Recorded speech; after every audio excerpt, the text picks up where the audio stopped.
Welcome once again in poly knowledge YouTube channel. तो guys आ गए हैं हम अपने डिजिटल इलेक्ट्रॉनिक्स की न्यू क्लास में, जिसमें हम आपको पढ़ाएंगे लिक्विड क्रिस्टल डिस्प्ले। उसके बाद एलसीडी और एलईडी में डिफरेंस बताएंगे, फिर चलेंगे डिकोडर की तरफ।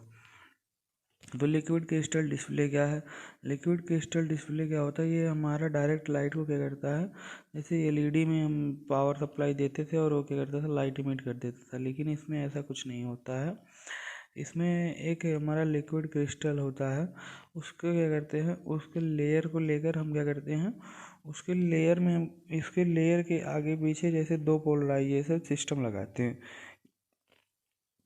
ये लगाते हैं तो पोलराइजेशन सिस्टम लगाते हैं, और इसके बाद इस जो हमारा लिक्विड क्रिस्टल का लेयर रहेगा उसमें क्या करेंगे, हम इलेक्ट्रोड भी लगाते हैं। क्या लगाते हैं? इलेक्ट्रोड। जैसे हम क्या करेंगे, सबसे पहले एक बैक लाइट रखते हैं, जो कि क्या होता है, हमें लाइट प्रोवाइड करता है। क्या करता है? लाइट प्रोवाइड करता है। बैक लाइट के बाद हम क्या करते हैं, पोलराइजर लगाते हैं। क्या लगाते हैं? पोलराइजर पोलराइजर लगाते हैं। उसके बाद पोलराइजर के बाद हम क्या करते हैं, थिन फिल्म ट्रांजिस्टर लगाते हैं। आपको हम एक एक करके सब बताएंगे होता क्या है। ये हमारा जो थिन फिल्म ट्रांजिस्टर है, थिन फिल्म ट्रांजिस्टर, इसे हम थिन फिल्म ट्रांजिस्टर के बाद क्या लगाएंगे, हम लगाएंगे लिक्विड क्रिस्टल एरे। क्या लगाएंगे?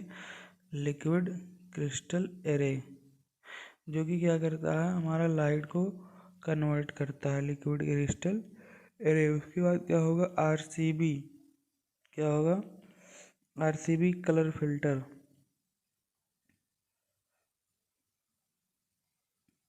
Colour filter. नेक्स्ट रहेगा पोलराइजर सेकेंड पोलराइजर, फिर ग्लास स्क्रीन। ओके। तो मतलब क्या हुआ कि जैसे कोई एलसीडी है, अगर एलसीडी हमें बनाना है तो एलसीडी क्या करता है, उसमें डायरेक्ट लाइट क्या करता है, नहीं जनरेट करता है। वो पहले क्या होता है, एक मतलब बल्ब का यूज करके या बैक लाइट का यूज करके पहले यहाँ से लाइट जनरेट की जाती है। और ये लाइट क्या होता है, पोलराइजर सिस्टम लगा रहता है।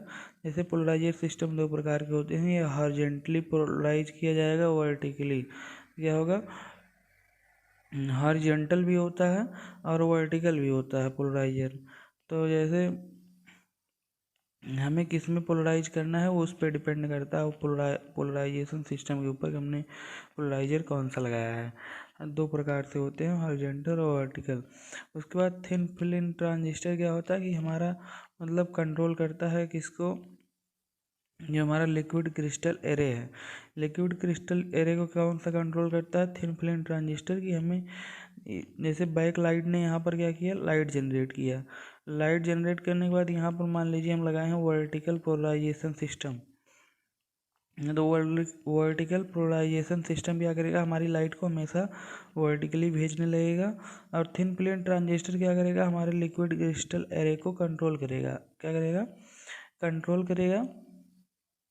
और कंट्रोल करने के लिए क्या करना पड़ता है, उसमें इलेक्ट्रिक करंट की आवश्यकता होती है। तो ये इसीलिए लगाया जाता है ट्रांजिस्टर, किसको, लिक्विड क्रिस्टल एरे को कंट्रोल करने के लिए।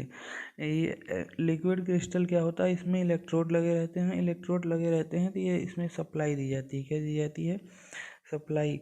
अगर हम ये क्या करते हैं, इलेक्ट्रिक पावर इसमें देते हैं, ये क्या करता है, इलेक्ट्रिक पावर अगर हम इसमें दिए तो ये हमारा जो पोलराइज होके आ रहा है इधर से वर्टिकली, उसे क्या करेगा, ये अनट्विस्ट मतलब नहीं घुमाएगा। अगर हम इसमें मतलब करंट दिए हैं, लिक्विड क्रिस्टल एरे जो है, इसकी एक प्रॉपर्टी है कि इससे होने वाले प्रकाश क्या हो जाएंगे, ट्विस्ट हो जाएंगे। ट्विस्ट मतलब रोटेट हो जाएंगे। अगर वर्टिकली पोलराइज होकर आ रहे हैं तो हॉरिजॉन्टली पोलराइज हो जाएंगे। क्या हो जाएंगे? ट्विस्ट हो जाएंगे। अगर इसमें हम सप्लाई देते हैं, मतलब इलेक्ट्रिक करंट देते हैं, तो क्या होंगे, अनट्विस्ट हो जाएंगे, मतलब ट्विस्ट नहीं होंगे।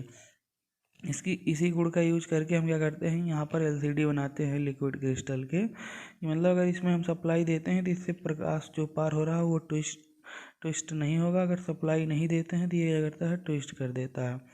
तो जैसे ही हम क्या करेंगे, अगर हमें इधर क्या करना है, लाइट प्राप्त करना है तो ये क्या करेगा, जैसे ही पोलराइजेशन वर्टिकल पोलराइज करेगा, ये थिन प्लेट ट्रांजिस्टर अगर इसमें हम सप्लाई दिए हैं तो क्या करेगा, अनट्विस्ट, मतलब ट्विस्ट नहीं करेगा, घुमाएगा नहीं। तो ये क्या होगा, सीधा वर्टिकली ऐसे ही पास हो जाएगा। अगर हमने क्या किया, सप्लाई दिया है, जब हम सप्लाई प्रोवाइड किए हैं तो क्या करेगा, ये जो हमारा लिक्विड क्रिस्टल डिस्प्ले वैसे वर्टिकली ही पास करेगा। वर्टिकली पास करते ही यहाँ RGB कलर लगा रहते हैं, तीन प्रकार के, रेड ब्लू ग्रीन क्या होते हैं, रेड ब्लू ग्रीन कलर लगा रहता है। आपको कौन सा कलर चाहिए, जिसे हम क्या कहते हैं, पिक्सल कहते हैं। तो क्या होता है, जो हमारा एक ये होता है लिक्विड क्रिस्टल एरे, इसमें क्या होते हैं, 3 कलर होते हैं, मतलब 3 पिक्सल होते हैं। क्या, रेड ब्लू और ग्रीन 3 कलर होते हैं, मतलब उसी प्रकार से हम कलर प्रोवाइड करते हैं। तो क्या हुआ, यहाँ लिक्विड क्रिस्टल डिस्प्ले को हमने सप्लाई दिया और ये जो मतलब वर्टिकली पोलराइज प्रकाश आ रहा था, मतलब लाइट आ रही थी, वो ऐसे ही वर्टिकली पोलराइज प्रकाश हमारा प्राप्त इधर आया और यहाँ पर लगा रहेगा सेकंड पोलराइजर जो होता है इसके अपोजिट लगा रहता है। अगर यहाँ वर्टिकली है तो यहाँ हॉरिजॉन्टली लगा रहेगा, दोनों क्या होते हैं 90 डिग्री पर लगे रहते हैं। तो यहाँ वर्टिकली पास हो रहा है, वर्टिकली पास होने से क्या होगा, यहाँ पर अगर हॉरिजॉन्टल पोलराइजेशन सिस्टम लगा रहेगा, क्योंकि दोनों अपोजिट रहते हैं हमेशा, तो हॉरिजॉन्टल लगा रहने से वो प्रकाश हमारा पास नहीं होगा। क्या होगा, प्रकाश हमारा क्या होगा, लाइट पास नहीं होगा और यहाँ पर अंधेरा दिखाई देगा। क्या होगा, अंधेरा दिखाई देगा। तो मतलब क्या हुआ कि यहाँ पर हम अगर सप्लाई ना दिए होते तो ये जो हमारा वर्टिकल पोलराइजेशन सिस्टम से यहाँ पर वर्टिकल होके आ रहा है, सप्लाई ना दिए होते तो यहाँ पर क्या हो जाता, ट्विस्ट हो जाता। ट्विस्ट होने का मतलब रोटेट कर जाता, ये वर्टिकल से हॉरिजॉन्टल में आ जाता। वर्टिकल से हॉरिजॉन्टल में आ जाने के बाद ये RGB कलर जो चाहिए हमें वो मिल जाता है यहाँ से। उसके बाद जैसे ही हॉरिजॉन्टल में रहता, यहाँ से ट्विस्ट होकर हॉरिजॉन्टल में होता और ये हमारा सेकंड पोलराइजेशन सिस्टम, अगर यहाँ वर्टिकल फर्स्ट लगा है तो ये सेकंड हॉरिजॉन्टल रहेगा, क्योंकि दोनों पोलराइजेशन 90 डिग्री पर रहते हैं। तो जैसे ही ये क्या होगा, यहाँ से हॉरिजॉन्टल होता है, इधर हॉरिजॉन्टल पास हो जाता। हॉरिजॉन्टल पोलराइजेशन सिस्टम जैसे क्या होता है, ये हमारा कुछ इस प्रकार से आता है, जैसे ये सब। तो इसमें से सिर्फ वर्टिकल वाला ही बचता है, इसको ये मतलब यही होता है पोलराइजेशन सिस्टम। ये हम क्या करेंगे, वर्टिकल पोलराइजेशन सिस्टम लेंगे तो क्या होगा, सिर्फ इधर से क्या पास होगा, इधर से ये वर्टिकल पोलराइजेशन सिस्टम लगाएंगे तो इधर से क्या होगा, सिर्फ हमारा ये वाला पास होगा बस, और बाकी इधर उधर वाले रुक जाएंगे। यही होता, ऐसे ही होता वर्टिकल पोलराइजेशन सिस्टम। तो यह क्या होगा कि जैसे ही इधर से हम सप्लाई नहीं दिए थे तो इसने ट्विस्ट किया, ट्विस्ट करके हॉरिजॉन्टल कर दिया। हॉरिजॉन्टल करने से इधर हॉरिजॉन्टल लगा भी है तो क्या होगा, इससे हॉरिजॉन्टल वाला हमारा लाइट पास हो जाएगा और इधर क्या होगा, हमें लाइट मिलने लगेगी। LCD सेम इसी प्रिंसिपल पे बनाई जाती है और LCD में ऐसे कई हमारे लिक्विड क्रिस्टल एरे का यूज करके बनाया जाता है। एक लिक्विड क्रिस्टल एरे में 3 पिक्सल होते हैं, क्योंकि 3 कलर हमें बनाया जाता है रेड ब्लू ग्रीन से, तो 3 पिक्सल होते हैं। इस प्रकार से कई पिक्सल बन जाते हैं। तो मतलब LCD क्या होता है, इसी प्रकार से बनाया जाता है। तो हम चलते हैं LCD के मतलब कंपैरिजन पे, LCD और LED के comparison between LED and LCD और LED के कंपैरिजन पे। तो क्या होता है, LED और LCD का कंपैरिजन हमने यहाँ पर लिख लिया है, जिससे हमारा टाइम का थोड़ा सा बचत हो जाए। तो इसका सबसे फर्स्ट कंपैरिजन क्या होता है, पावर कंज्यूप्शन इज लेस। LED क्या करता है, पावर जो कंज्यूप्शन करता है वो लेस रहता है, मतलब थोड़े पावर में ही चल जाता है। लेकिन यहाँ पर जो हमारा LCD है वो क्या करता है, पावर कंज्यूप्शन इज मोर। इसका पावर कंजप्शन जो है, कंजम्पशन ये मोर है, अधिक है, अधिक पावर लेता है चलने के लिए। और ये जो हमारा LED का दूसरा है, ये फास्टर रिस्पांस करता है, रेट टाइम, मतलब ये कम टाइम में ही ज़्यादा तेज़ वर्क करता है। और ये है क्या, हमारा स्लोअर रिस्पांस रेट टाइम, ये जो हमारा LCD है। नेक्स्ट है हमारा तीसरा LED में कि 17 इंच से लेकर ये 70 इंच तक उपलब्ध रहती है हमारी LED। और ये जो हमारा LCD है ये 15 इंच से लेकर 65 इंच, मतलब 15 इंच से लेकर 65 इंच तक उपलब्ध है।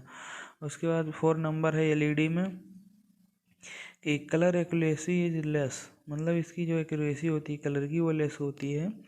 और इसमें जो एलसीडी में है इसकी कलर एक्यूरेसी क्या है, एकदम बढ़िया होती है, मोर रहती है। मतलब आप सब देखे होंगे एक्यूरेसी इसकी कलर, मतलब डिस्प्ले में कैसा रहता है। और एलईडी में 5वां नंबर है, can not be extremely slim, बहुत पतला नहीं प्राप्त किया जा सकता, मतलब हम इसका पतला।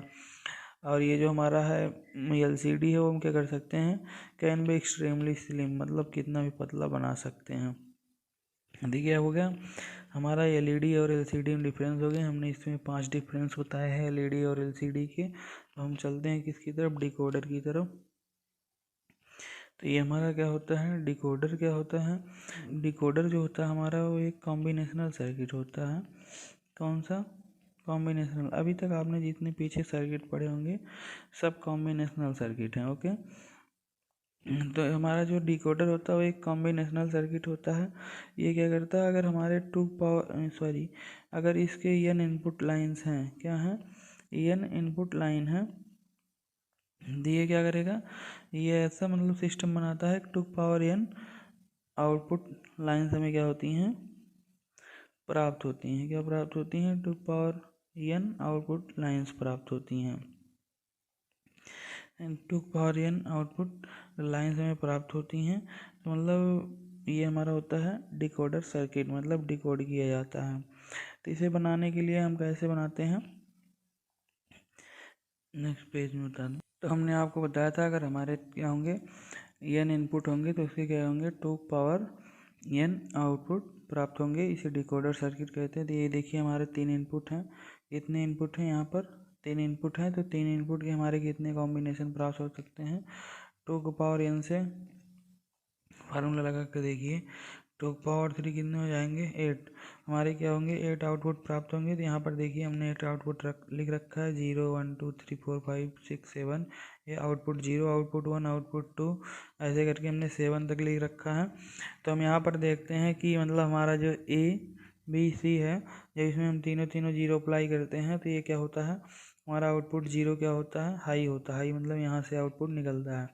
अगर जब हम 1 अप्लाई करते हैं ABC तो क्या होगा, आउटपुट 1 से मतलब सप्लाई जाएगा। अगर हम क्या प्रेस करते हैं यहाँ पर 2, मतलब बाइनरी वाला जो डिजिट है इसमें 2 लिखते हैं, तो ये हमारा क्या होगा, आउटपुट सप्लाई, जो हमारी सप्लाई जाएगी आउटपुट की वो 2 वाले से जाएगी। तो इस प्रकार से इसका अगर हमें क्या करना है, सर्किट बनाना है। सर्किट बनाने के लिए सबसे पहले हम क्या करना है, इसमें हमें जैसे ये हमारा यहाँ पर क्या होगा, अगर ये आउटपुट 1 से जाएगी सप्लाई तो यहाँ मतलब ये 0 रहा होगा। ऐसे जब ये मतलब जब हम 0 प्रेस किए थे तो हमारी सप्लाई कहाँ से जानी थी, आउटपुट 0 से। अगर आउटपुट 0 से जानी थी तो मतलब और बाकी क्या थे, सभी आउटपुट पे हमें सप्लाई 0 चाहिए थी, सिर्फ आउटपुट 1 मतलब 0 पे 1 चाहिए थी। वैसे जब हमने 1 प्रेस किया तो आउटपुट 1 पे सप्लाई हाई चाहिए थी, बाकी सभी पे क्या चाहिए थी, 0 चाहिए थी। वैसे ही जब हमने क्या किया, 2 प्रेस किया तो आउटपुट जो 2 है उस पर सप्लाई हमें क्या चाहिए थी, हाई चाहिए थी, बाकी क्या चाहिए थी, सभी पे 0। इसी प्रकार से क्या कर सकते हैं, हम सभी का लिख सकते हैं कि मतलब जब हमने यहाँ पर 3 प्रेस किया तो हमें आउटपुट 3 पे से अप्लाई क्या चाहिए, हाई चाहिए, बाकी सभी का 0 चाहिए। इस प्रकार से जब हमने 4 प्रेस किया तो हमें आउटपुट 4 पे सप्लाई हाई चाहिए। ऐसे करके हम क्या करेंगे, यहाँ पर लिख देंगे कि मतलब हमें और सप्लाई सभी क्या चाहिए, ऑफ चाहिए, बाकी यही हमारे इसमें 3 3 6, इसमें ज़्यादा 0 हो गए हैं। ये अब क्या होगा, ये हमारा सही हो गया, 0 1 2 3, ये 4 हो गया। और हमने प्रेस क्या किया था 6, तो इधर 5 वाला क्या रहेगा, 0 रहेगा, 6 वाला यहाँ पर हाई रहेगा, ओके। यहाँ पर ये दो क्या होते हैं, अनबैलेंस हो गए थे, यहाँ पर 0, यहाँ पर 0, यहाँ पर हमने क्या प्रेस किया था 7 प्रेस किया था। तो यहाँ से क्या रहेंगे, अभी हमारा 3 3 6 एक साथ हो चुका है, इधर रहेगा, ओके। 0 के लिए, 1 के लिए, 2 के लिए, 3 के लिए, 4 के लिए, और इधर 5, इधर क्या रहेंगे 6, क्योंकि 8 डिजिट होते हैं ना। तो इस प्रकार से क्या हो जाएगा, जब हम इनपुट में 7 प्रेस करेंगे तो हमारा आउटपुट 7 वाला हाई मिलेगा। तो हमने बताया था आपको लॉजिक सर्किट कैसे बनाया जाता है। प्रत्येक आउटपुट को हम के मैप से सॉल्व करेंगे। तो के मैप से सॉल्व करने पर क्या होंगे, एक ही वंश रहेगा। एक ही वंश रहने से एक ही लूपिंग बनेगी। एक ही लूपिंग बनने से क्या होगा, इसमें ए बार, बी बार, सी बार प्राप्त होगा, क्योंकि ये तीनों जीरो है। यही तीनों बार वाले प्राप्त होंगे। तो इस प्रकार से क्या करेंगे, हम ऐसे ही लिख देते हैं कि जो हमारा आउटपुट जीरो रहेगा उसके लिए क्या प्राप्त होगा, ए बार, बी बार, सी बार। और जो हमारा आउटपुट 1 है, इसमें एक ही वंश है, तो इसके लिए क्या प्राप्त होगा, ए बार, बी बार, सी। मतलब जो इनपुट जीरो है उसके हम वेरिएबल के ऊपर क्या लगाते हैं, ऊपर बार लगा के लिख देंगे। तो क्या होगा, मतलब इसमें आउटपुट 1 के लिए क्या हाई है, तो इसके लिए हम लिख देंगे ए बार, बी बार, सी। और आउटपुट 2 के लिए क्या लिख देंगे, आउटपुट 2 के लिए हम लिख देंगे ए बार, बी, सी बार। आउटपुट 3 के लिए हम क्या लिख देंगे, ये हम लिख देंगे ए बार, बी, सी। ये हमारा हो गया आउटपुट 3। आउटपुट 4 के लिए हम क्या लिख देंगे, A B bar, C bar. Output 5 के लिए क्या लिख देंगे, यहाँ पर आपको दिखाई नहीं दे रहा होगा, तो आउटपुट 5 के लिए हम क्या लिख देंगे, यहाँ से ए बी बार, सी। उसके बाद आउटपुट 6 के लिए क्या लिखेंगे, यहाँ पर लिखेंगे ए बी, सी बार। और आउटपुट जो हमारा ये है 7, इसके लिए क्या लिखेंगे, ए बी, सी। अब इसका क्या करते हैं, हम लॉजिक सर्किट बनाते हैं। मतलब इतना इसका लॉजिक सर्किट बनाते हैं, हमें आउटपुट इतना चाहिए और इनपुट 3 रहेगा। हम क्या करते हैं, यहाँ पर 3 बस बार ले लेते हैं। इधर हमने क्या किया, 3 बस बार ले लिया। और ये जो तीनों बस बार हैं, इसमें हम क्या करेंगे, नॉट गेट लगा के एक बस बार और बढ़ा देते हैं, जिससे जहाँ बार का काम रहेगा इसी से अटैच कर देंगे। हमें नॉट गेट बार बार नहीं लगाना रहेगा। तो ये हमने किया, नॉट गेट लगा के इसे बढ़ा दिया। ओके, तो हम क्या करते हैं, ये हमने बस बार ले लिए हैं 3, जिसमें से इसका नाम ए, इसका नाम बी, इसका नाम सी रख दिया। अब हम आउटपुट 0 के लिए देखते हैं, ए बार, बी बार, सी। मतलब ए बार से इनपुट निकालने का, बी बार से और सी से। ओके, और तीनों को एंड कर देने का, एंडेड। तो इस प्रकार से ये हमारा क्या हो गया, आउटपुट 0। यहाँ आया ए बार, यहाँ से गया बी बार, यहाँ से गया सी। ओके, एंडेड हो गया ई आउट। और आउटपुट 1 के लिए क्या करेंगे, आउटपुट 1 के लिए ए बार, आउटपुट 1 भी सेम लिख दिया गया है। क्या ये हमारा क्या रहेगा, तीनों ए बार, बी बार, सी बार रहेंगे। आउटपुट जो 0 ए बार, बी बार, सी बार रहेंगे। ये थोड़ा सा इधर रॉन्ग हो गया है, ये यहाँ से जुड़ेगा ना कि यहाँ से।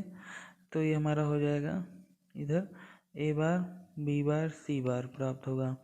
ओके, और इधर आउटपुट 1 जो रहेगा, इधर से जाएगा ए बार, बी बार, सी।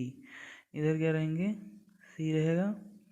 इसे एंडेड कर देंगे तो इसे प्राप्त होगा आउटपुट 1 ए बार, बी बार, सी। अभी सबका हम लिख देते हैं, उसके बाद यहाँ लिखेंगे क्या प्राप्त होगा। आउटपुट 2 के लिए क्या प्राप्त होंगे, ए बार, बी, सी। तो हमें ए बार लेने का, बी और सी बार।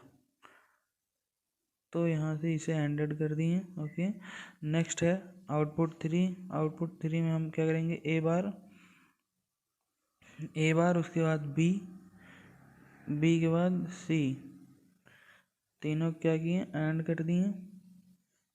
आउटपुट 4 में क्या प्राप्त होगा हमारा, आउटपुट 4 में ए प्राप्त होगा। यहाँ से हमने लिया ए, उसके बाद यहाँ से लेंगे बी बार, उसके बाद सी बार, और तीनों क्या कर देंगे, एंड कर देंगे। ये हमारा क्या हो गया, आउटपुट 4 प्राप्त हो गया। आउटपुट 5 क्या रहेगा, ए और बी बार, सी। इस प्रकार से क्या होगा, ये भी हमारा 5 प्राप्त हो गया। आउटपुट 6 के लिए चलते हैं हम। तो आउटपुट 6 में क्या होगा, ए, उसके बाद बी, उसके बाद सी बार। तो ये क्या प्राप्त हुआ, हमारा एंड कर देंगे, आउटपुट 6 आ जाएगा। ओके, उसके बाद 7 ए, बी सी तीनों का एंड कर दिए। आउटपुट जो हमारा 7 प्राप्त हुआ, इसमें क्या प्राप्त हुआ, ए बी सी। आउटपुट 6 में क्या प्राप्त हुआ, A B C bar. Output 5 में क्या प्राप्त हुआ हमारा, A B bar C. Output 4 में क्या प्राप्त हुआ हमारा, ए बार नहीं, A B bar C bar. Output जो 3 हमारा, आउटपुट 3 में हमारा क्या प्राप्त हुआ, ए बार बी सी। आउटपुट जो 2 प्राप्त हुआ था हमारा, इसमें क्या प्राप्त हुआ था, ए बार बी सी बार। इस प्रकार से हमने क्या किया, 3 इनपुट, जो हम 3 इनपुट से मिलकर हमने कितने आउटपुट क्रिएट कर दिए, 8। क्या किए, 8 आउटपुट। जैसे हम 0 0 जो इस पे तीनों पे 0 0 सप्लाई कर देते हैं, तो ये 5 वोल्ट की जब सप्लाई यहाँ से कहाँ, मतलब किस आउटपुट से मिलेगी, जब हम इस पे तीनों पे 0, जैसे यहाँ से सप्लाई प्रोवाइड की जाएगी, तो सप्लाई प्रोवाइड करने के बाद हम यहाँ से ये जो तीनों इनपुट है, ये डिपेंड करेगा कि हमें आउटपुट ये 5 वोल्ट वाली जो सप्लाई जा रही है वो किधर प्राप्त होनी चाहिए। तो यहाँ एक बस बार और रहेगा जो सप्लाई सेंड करता है, वो बाद में बताया जाएगा कैसा रहता है। तो ये जो हमारी सप्लाई पास होगी वो क्या करेगा, इस वाले इनपुट पे डिपेंड करेगा कि ये सप्लाई किस आउटपुट से हमें प्राप्त करनी है। जैसे अगर हमें जब 0 से प्राप्त करना रहेगा, इधर से जो सप्लाई देंगे 5 वोल्ट की दूसरे बस बार से, कि यहाँ एक्स्ट्रा बस बार लगाया जाता है सप्लाई देने के लिए, तो हम 5 वोल्ट की सप्लाई हम क्या करेंगे, यहाँ से डिपेंड करेंगे किस आउटपुट पे हमें चाहिए। तो जैसे अगर आउटपुट हमें 7 पे चाहिए, तो हम क्या करेंगे, यहाँ तीनों पे 1 1 अप्लाई करेंगे। 1 1 अप्लाई करते ही हमें आउटपुट 7 पे सप्लाई प्राप्त हो जाएगी, ए बी सी पे। अगर हम 0 0 अप्लाई कर देते हैं, तो यहाँ पर 0 0 अप्लाई करने से यहाँ 30 चौथे बस बार लगाया जाएगा, चौथा, जो कि सप्लाई ही सिर्फ सेंड करता है 5 वोल्ट की। तो क्या करेगा, जैसे ही हम यहाँ पर तीनों पे 0 0 अप्लाई करेंगे, तो ये हमारी 5 वोल्ट की सप्लाई इधर से हमें मिल जाएगी। उसी प्रकार से जैसे हमें अगर क्या करना है, 1 पे चाहिए, तो हम क्या करेंगे, 0 0 1 अप्लाई करेंगे। इस पे 0 और यहाँ पर 1। जैसे यहाँ 0 0 1 अप्लाई किए, तो यहाँ 0 जाने से ये क्या हो गया, ये वाला 1 जा रहा है, ये हाई जाएगा, ये भी हाई जाएगा, और यहाँ से ये 1 प्राप्त करेगा सी, क्योंकि सी पे हमने 1 लगाया। ये तीनों एंड गेट क्या हो जाते हैं, तीनों एंड गेट के इनपुट 1 हो जाते हैं, यहाँ आउटपुट प्राप्त हो जाता है। लेकिन अगर इसे देखें, तो यहाँ पर 0 अप्लाई किया था, ये 1 जा रहा है, ये भी 1 जा रहा है, लेकिन ये क्या हुआ, सी को हमने यहाँ पर हाई 1 दिया था, तो ये नॉट गेट से क्या होगा, ये 0 हो जाएगी। यहाँ पर 0 होते ही इनपुट क्या, इसका एक इनपुट 0, तो ये आउटपुट नहीं देगा। उसी प्रकार से सभी के क्या हो जाते हैं, कहीं एक नए इनपुट कहीं न कहीं 0 हो जाते हैं। सिर्फ कितने का, जब हम क्या करते हैं, आउटपुट 1 के लिए रखते हैं, तो इसमें यही वाला क्या होता है, हाई होता है एक। जब हम 2 के लिए रखते हैं, तो ये हाई हो जाता है, बाकी किसी न किसी का एक इनपुट 0 निकल जाएगा। इस प्रकार से एंड गेट आउटपुट नहीं देता है, वही देता है जो यहाँ पर हम इनपुट अप्लाई करते हैं। जैसे 0 0 1 अप्लाई किए थे, तो ये वाला दे रहा था। जब हम क्या करेंगे, 0 1 0 अप्लाई करेंगे, तो ये वाला देगा। तो इस प्रकार से यहाँ से 5 वोल्ट वाली सप्लाई किस आउटपुट पे हमें प्राप्त करनी है, ये इनपुट पे डिपेंड करेगा। तो इसी प्रकार से डिकोडर बनाया जाता है। थैंक यू दोस्तों, अगर आपको हमारा वीडियो अच्छा लगा तो लाइक शेयर सब्सक्राइब करें। नेक्स्ट वीडियो आपके लिए हम जल्दी लेकर आएंगे।